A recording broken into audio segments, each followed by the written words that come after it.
I believe there are four main ways that anxiety is caused. So, therefore, four more main ways that you can treat it. So, I want you to understand this because you need to understand which of these things are causing your anxiety or if it is a combination of them. Because often, where people go wrong with anxiety is they'll only look at one of these avenues and not the others. And then that's why the problem doesn't get completely resolved.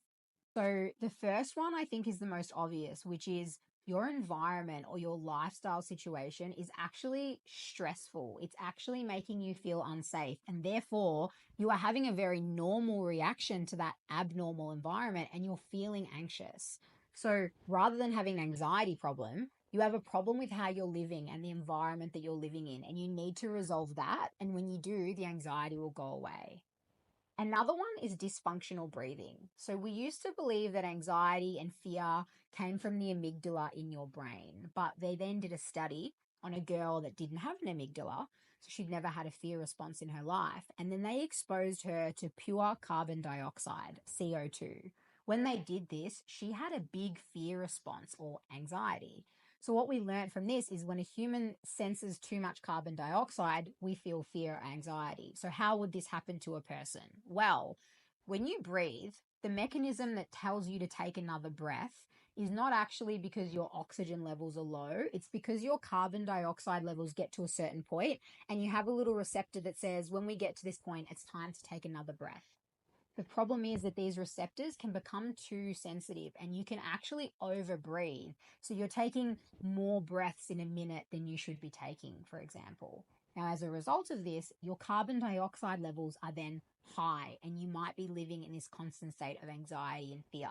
So, if this is you, you need to get your breathing looked at. Some obvious signs that you might have dysfunctional breathing is one, you breathe from your mouth rather than your nose, or you snore at night because that's another indicator that you're likely mouth breathing while you sleep.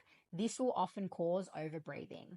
Another really easy thing to check is when you take a breath, does your tummy and your rib cage move first, or does your chest and your shoulders? So, if you breathe dysfunctionally, what you'll notice is your chest and your shoulders will come up at the start of your breath rather than the tummy and the diaphragm. There are also other tests you can do to check the functionality of your breathing. So, if this is you and you have anxiety, I definitely recommend doing those little tests to seeing if this could be the cause of your anxiety or at least a player in it.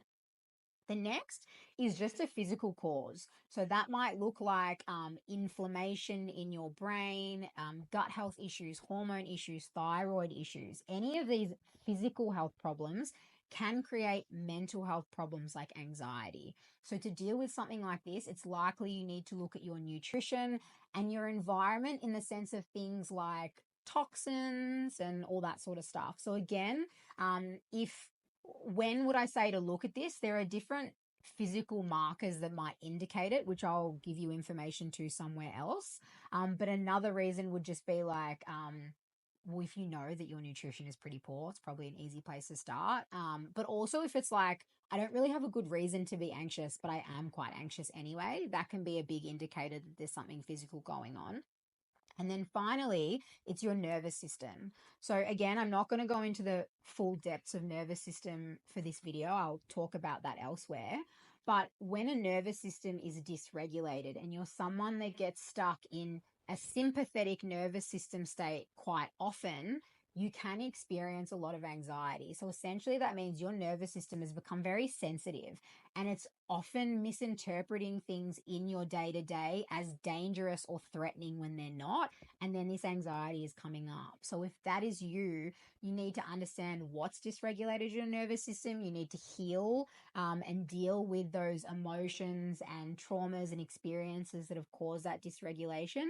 And you need to do things daily to start healing and regulating your nervous system. That might look like things like breathing, meditation, grounding in nature, cold water therapy. So, like I said, these are what I believe the four ways that anxiety can be caused. And it doesn't have to be just one, it can be a combination of all four. So, if you are struggling, I want you to consider all of these factors and explore all of these factors in your journey to heal your anxiety.